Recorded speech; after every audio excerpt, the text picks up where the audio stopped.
Number 2 specification sheets અને equipment of specifications જોઈએ આપણે same as it is. Okay, equipment specifications એના basis પર આપણે સીટ જોઈશું અને કયા ડાયાગ્રામ પરથી એનો કઈ રીતે આવશે, આપણે ઇક્વિપમેન્ટ પરચેસ કરીએ ત્યારે કઈ વસ્તુ આવે છે એ આપણે જોવાના છે. ઓકે, તો સ્ટાર્ટ કરીએ ઇક્વિપમેન્ટ સ્પેસિફિકેશન શીટ. તો first point, generalization for equipment design is that the standard equipment should be selected whenever possibilities. Any possibilities કેટલી છે તે જોવાનું રહેશે. then if the equipment is standard, હવે સ્ટાન્ડર્ડ ઇક્વિપમેન્ટ છે એના બેઝિસ પર આપણે જોવાનું રહેશે અને એના manufacturing may be have the desired size એના સ્ટોક મટીરિયલ પર જોવાનું રહેશે. ઇન એની કેસ, કોઈ બી કેસીસમાં આપણે જોઈએ કોઈ બી પ્રોસેસ હોય એને આપણે શું કરીએ, ફર્સ્ટ ઓફ ઓલ આઈડેન્ટિફાઈ કરીએ. ઓકે, પછી એનું ફંક્શન કેવું તો જોઈએ, પછી એના પર ઓપરેશન કરીએ. બરાબર, તો હવે આ જે ઇક્વિપમેન્ટ છે એ સ્ટાન્ડર્ડ હોવું જોઈએ. પછી એની manufacturing process may be have the desired size અને સ્ટોક.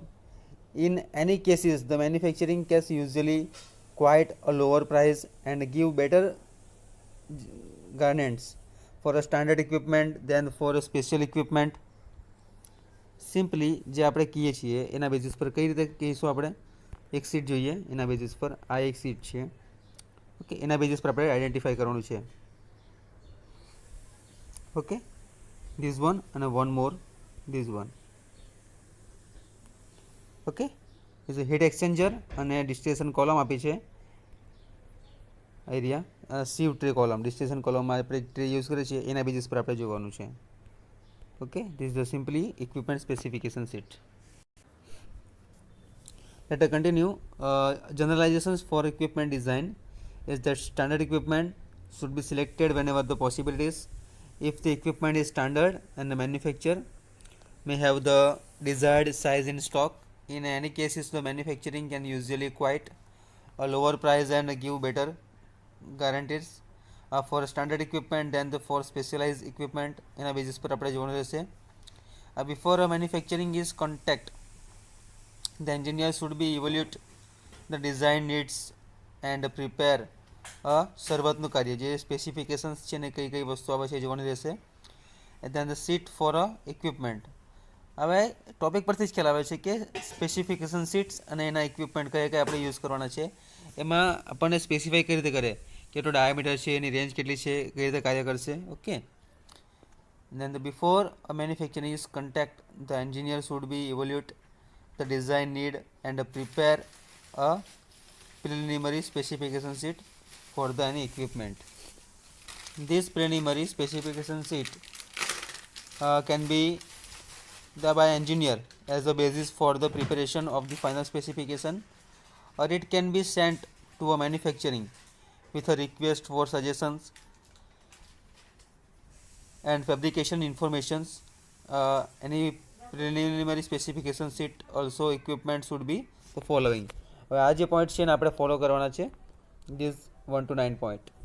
ઓકે, એના બેઝિસ પર આપણને ખ્યાલ આવશે કે ઇક્વિપમેન્ટમાં સ્પેસિફિકેશન કઈ રીતે હોવું જોઈએ.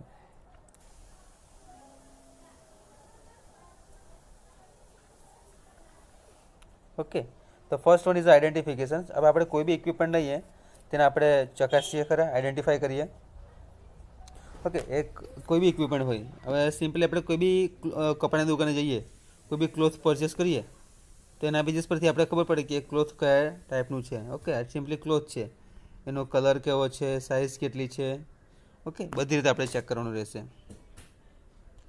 દેટ ફંક્શન્સ, એનું ફંક્શન કઈ ટાઈપનું છે એ આપણે જોવાનું રહેશે. ઓકે, એ ફંક્શન્સ કઈ ટાઈપનું છે જોઈશું. હવે ઓપરેશન, એ ઓપરેશન કઈ રીતે કરશે, ઓપરેશન કઈ ટાઈપનું છે. હવે ઓપરેશન્સ મીન્સ કઈ ટાઈપનું વર્ક કરશે, એ સિસ્ટમ એની કઈ રીતે અરેન્જ કરેલી છે તે જોવાનું. Material handle, this one material handle. હવે એને હેન્ડલ કઈ રીતે કરવું, જે વર્ક થાય છે હવે એને બંધ કરવું હોય એ આપણને હેન્ડલ કરતાં બી આવડવું જોઈએ. Basic design data. ઓકે, એનો આપણને ડેટા સિમ્પલી ખ્યાલ હોવો જોઈએ કે એનું ઇક્વિપમેન્ટને આપણે જે પરચેસ લાવ્યા છે એની પ્રાઇસ કેટલી છે, કઈ રીતે વર્ક કરશે, એની સાઇઝ કેટલી છે. ઓકે, તો આના બેઝિસ પરથી આપણે સ્પેસિફાઈ કરી શકીએ કે સ્પેસિફિકેશન શીટ છે. દેન એસેન્શિયલ કંટ્રોલ. હવે આને કંટ્રોલ કઈ રીતે કરી શકાય એ બી જોવાનું છે. How to control. Okay, identifications, function, operations, material handle, basic design data, essential control, then also installation requirement. હવે એ વસ્તુની મેન્ટેનન્સ માટેની રિક્વાયરમેન્ટ બી જોવી પડશે કે જે પ્રોસેસ આપણે કરવાના છે આ સ્પેસિફિકેશન સીટ માટે, તો કઈ કઈ વસ્તુ જોઈશે.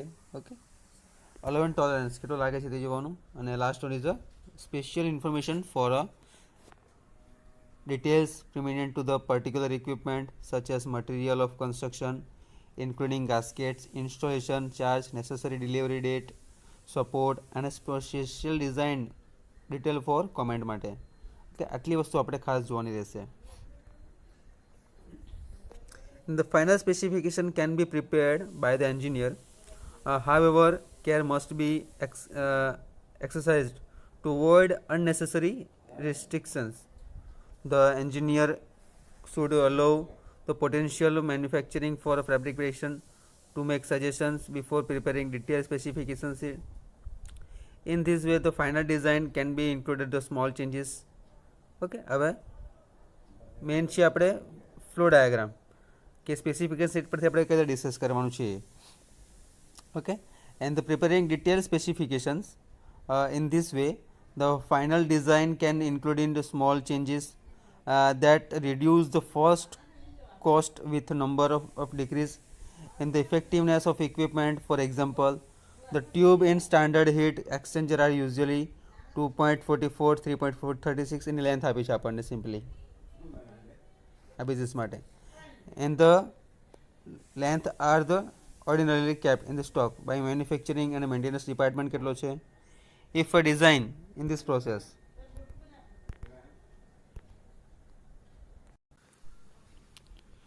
that can be the specification sheet or a CUT destination column.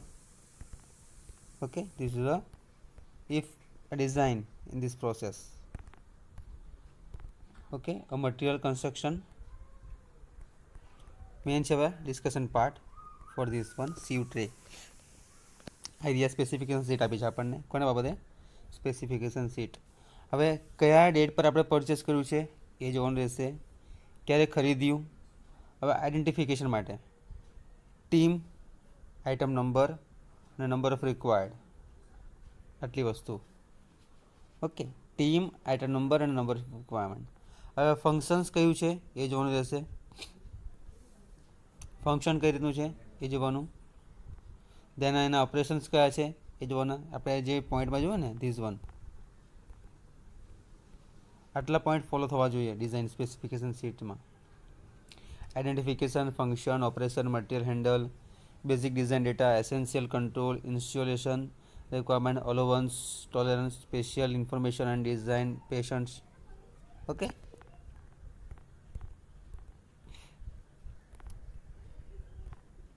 that could be material handle any quantity, composition, temperature આટલી વસ્તુ ખાસ ક્વોન્ટિટી, કોમ્પોઝિશન અને ટેમ્પરેચર. ધ્યાન આવે છે ડિઝાઇન ડેટા એવા નંબર ઓફ ટ્રેસ કેટલી છે, રિફ્લક્સ રેશિયો કેટલો છે, pressure, functional height, material construction, trays spacing, skirt height, maximum allowance, vapour velocity, બધી ટ્રીક જોઈ લેવાની છે. કઈ રીતે કાર્ય થાય તે બધા પોઈન્ટ જોવાના આપણે.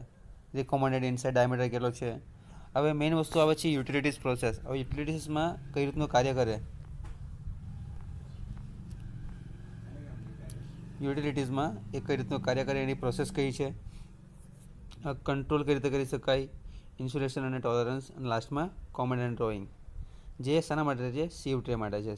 Specification seat for a CUT on a destination column માટે. બરાબર, જે આ રીતનું કાર્ય કરી શકે છે જનરલાઇઝેશન ફોર્મ માટે. હવે આપણે જોઈએ મટીરિયલ અને કન્સ્ટ્રક્શનનો વાત. The effect of corrosion and erosion must be considered in the design of chemical plants and equipment, chemical resistance, physical properties of construction, any material therefore are important factor in the choice and design માટેના equipment આપણે use કરીએ છીએ. And the material of construction must be resistant to the corrosiveness. Any action may be of the chemical that could be exposed surface possibilities, erosion caused by the flowing fluid or other types of moving substances must be considered, even the through the materials and construction part. Maybe have adequate chemical resistance, structural strength, resistance to physical or thermal shocks માટે. Okay, આપણે જે construction use કરીએ છીએ એના માટેની માહિતી આપી છે આપણને. If any there the doubt on the considering suitable material for construction or equipment, a reference should be made to the literature or a laboratory test માટે should be carried out under conditions similar to the final operating conditions. The result from the laboratory માટે જોવાનું. Okay, આ જે આખો part છે એ material અને કન્સ્ટ્રક્શનનો છે. ઉપરનો જે પાર્ટ છે આખો સ્પેસિફિકેશન શીટ, એમાં આપણે જોયું કે કયા ટ્રે માટે કીધું છે, સીવ ટ્રે માટે કીધું છે. ઓકે, એની identification, function, operation, quality, quantity અને feed, overhead, reflux, bottom. Okay, એની યુટિલિટીઝ કંટ્રોલ કેવી રીતે કરે છે તે જોવાનું. Okay, this is all point important. Controls, insulation, tolerance, comments and drawing. The specification sheet for a sieve tray for એની distillation column માટે. ઓકે, મટીરિયલ કન્સ્ટ્રક્શન જોયું. હવે લાસ્ટ આપણે જોવાનું છે અધર સ્પેસિફિકેશન શીટ, હીટ અને હીટ એક્સચેન્જર માટે. તો હીટ એક્સચેન્જર માટે છે એનું આઈડેન્ટિફિકેશન. આ આઇટમ છે કન્ડેન્સર. હવે આઇટમ નંબર છે H5, નંબર ઓફ રિક્વાયર્ડ 1 છે. ડેટ ક્યારે લીધી છે? 1/1/2002 લીધી છે બાય PTW દ્વારા. ઓકે, હવે ફંક્શન શું છે? ફંક્શનનું કન્ડેન્સ ઓવરહુડ વેપર્સ ફ્રોમ મિથેનોલ ફ્રેક્સેશન કોલમમાં. હવે જે વસ્તુ કન્ડેન્સ થાય છે આપણે ફ્રેક્સેશન કોલમમાં એને કલેક્ટ કરીએ છીએ. Okay, this is the main part for a condensate overhead vapours from the methanol fractionation column. Operation શું છે? કન્ટિન્યુઅસ ઓપરેશન કરે છે, સ્ટેજ વાઇઝ નથી. હવે ડિસ્ટિલેશન કોલમમાં સ્ટેજ યુઝ કરે છે એ સ્ટેજ વાઇઝ ઓપરેશન હશે. હવે સીવ ટ્રે જોયું આપણે, એનું ઓપરેશન કઈ રીતે હશે? Stage wise.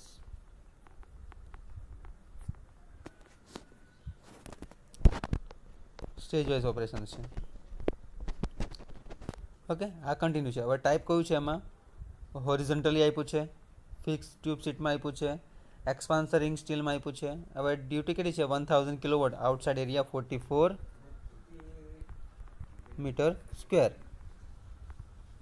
Then the tube inside, fluid handled, cooling water, flow rate 0.025 meter cube per seconds, pressure 240 kilopascal છે એનું, temperature 15 to 20 degree Celsius, 75 degree Celsius. Head material જે કાર્બન સ્ટીલ છે. ઓકે, એ આટલી વસ્તુ ખાસ યાદ રાખવાની. હવે ટ્યુબ કઈ રીતનું છે? ટ્યુબ માટે જોઈએ 0.0254 મીટર ડાયામીટર આપ્યો છે, 14 BWG. Okay, 14 BWG and the 0.03175 meter centers for a pattern delta માટે. અને tube each for the length is 2.44 metre માટે. This one. હેડ મટીરિયલ કેટલું છે? આટલું છે. ટેમ્પરેચર 15 થી 25. હેડ મટીરિયલ કાર્બન સ્ટીલ માટે. Okay, that could be shell side એની કેટલી છે તે જોઈએ. ફ્લુઇડ હેન્ડલ મટીરિયલ વેપર માટે યુઝ થાય. ફ્લો રેટ કેટલો છે એનો? 0 to 9 kilogram per second. Pressure 101 kilo pascal. Temperature 65 degree Celsius for constant temperature માટે. ઓકે, હવે સેલ કઈ રીતનું વર્ક કરે છે તે જોઈએ. 0.56 મીટર ડાયામીટર છે, એ 1 ફિઝિસ માટે છે. હવે transverse baffle for a tube support required માટે, લોંગિટ્યુડિયલ ફ્લુઇડ્સ બેફલ અને સેલ મટીરિયલ આ ટાઈપનું છે. And then the utilities process આપી છે એ જોઈએ. હવે કુલિંગ વોટર ટાઈપની પ્રોસેસ છે. અનટ્રીટેડ કુલિંગ વોટર કંટ્રોલ કઈ રીતે થશે?